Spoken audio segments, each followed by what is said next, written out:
Good afternoon, everybody. Uneducated economist here. So for the last couple of years, everybody was convinced that the dollar was going to get destroyed due to inflation.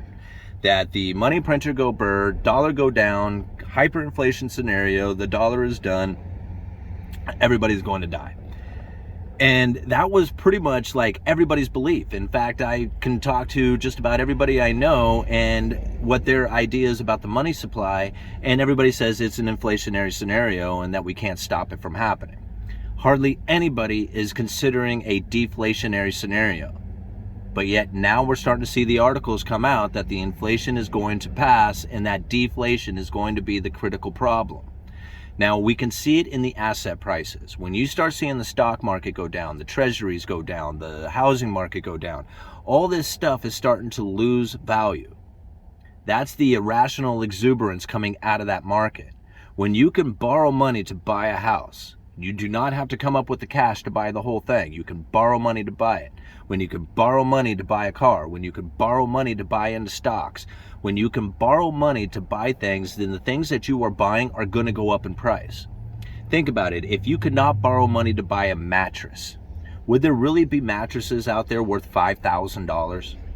Would you be able to buy one? Like, how many people are going to come up with $5,000 cash to buy a mattress? Very few people.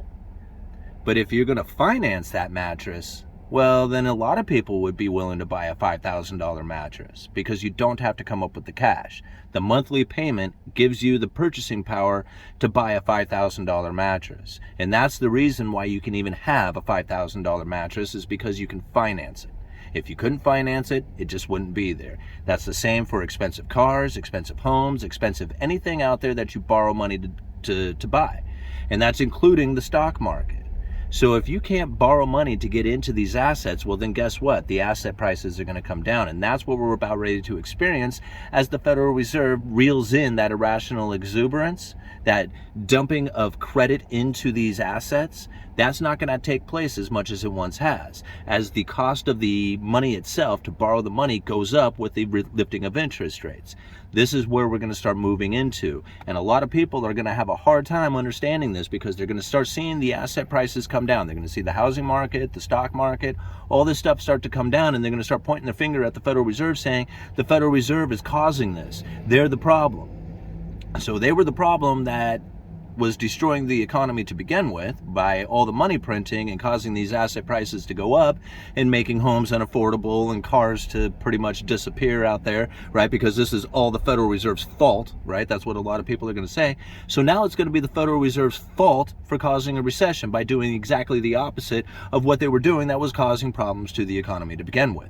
So where is it that you stand? I mean, is it going to be the position in which that the Federal Reserve was causing damage to the economy by all the money printing? Or are you going to be in the position in which the Federal Reserve is damaging the economy by pulling in that money, by bringing that back out, by basically doing the reverse of the money printing? So that's where I really have to ask a lot of people, is just like, which one of them, which side are you going to be on? Because if everybody's pointing their finger at the Fed and saying the Fed's the reason for this problem, which problem is it that you're looking at? Because they're doing exactly the opposite of what everybody said what the problem was. Right? All the money printing was the problem. Now the Federal Reserve is going against that, and people saying that's a problem. That's going to destroy the economy. See, it's really not the Federal Reserve and all the money printing or the Federal Reserve and the quantitative tightening that caused the price inflation that we are experiencing here in the economy. It was due to a supply chain breakdown. When they shut the economy down, they told everybody to go home, and then they handed them out a stimulus check. That stimulus check is a short-lived stimulus. It only lasts for a little while. And yes, a lot of people took that stimulus check and they went out into the economy and they started spending that, and they zapped all the available inventory out of the market. There was less people working in manufacturing. There was less people distributing. And that fact that was taking place during that time, that lockdown, and then the purchasing of the inventory, the resupplying doesn't happen instantly. In fact, once it breaks down, it becomes very difficult to reestablish that supply chain again. And now we saw it take place in lumber. And I said it a long time ago, the things that are happening in lumber are going to find their way into the rest of the economy. We watched lumber run up to 1,700 per thousand. Everybody was pointing their finger at lumber saying, look at all the inflation. Money printer go burr, prices of lumber go up. Well, now lumber is sitting at under 500 per thousand. This is the same price that we were experiencing back in 2018, long before COVID, long before the money printer go burr, long before all that stuff had taken place. We now have lumber prices sitting back at that same position. And it's not like lumber's the only thing. We have prices coming down on oil and wheat and everything else out there.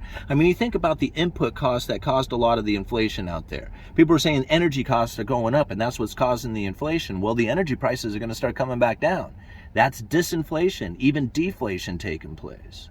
This is really starting to happen. Look at trucking. I'm going to leave links down in the description for all this stuff. Look at the trucking industry. If you really want to know what is taking place inside of the economy, inside of commerce, follow the trucking industry, because the trucking industry is really going to be the major indicator of what is taking place. Nothing out there, like, it doesn't matter if you eat it or wear it or anything you buy. If it comes to a store, it has been shipped by a truck at some point. And now the trucking issue had really grown to a major problem at the height of the pandemic, or at least the supply chain breakdown. There was so much distribution taking place, or demand for distribution to take place, as this huge boost in commerce had happened from the stimulus package. The demand for truckers was overwhelming. At the same time, there was a whole lot of people who were retiring. There wasn't a lot of people going to school, so the available truckers had been depleted. So the demand for those truckers was off the charts, and the price that they were getting paid to haul stuff around was enormous. They were in the middle of it. They were loving it up. Well, now it's starting to move the opposite way. And now I work retail for a living, right? I work at a hardware store. I do retail sales for a living. And when it comes to truckers, you get these phone calls, and this is kind of like a little side story here. You get these phone calls in of brokers, like trucking brokers, who are looking to try and find orders to deliver, right? So they call us up saying, hey, do you have orders that are leaving your area? We have freight that is available or we have available space to freight stuff around. Is this a service that we can provide for you, right? So they have these trucking brokers who call us up looking to fulfill these, areas of trucking demand, or lack of trucking demand, I guess I should say. They're looking for that demand. Well, during the height of the pandemic, when those truckers were not available out there, those brokers were not calling us. They did not need to find any orders for truckers out there. Well, now I'm starting to get those calls twice a week, and I talk to some of the other salesmen and they're getting them too. So that's telling me that the trucking brokers are looking for freight to haul around. They are looking for that availability out there. And that really coincides with the articles that I'm reading about how the demand for trucking is dropping off a cliff across the country. Now, still, there is a lot of areas where trucking is not available. It is still very difficult to try and source out particular distributions of certain items.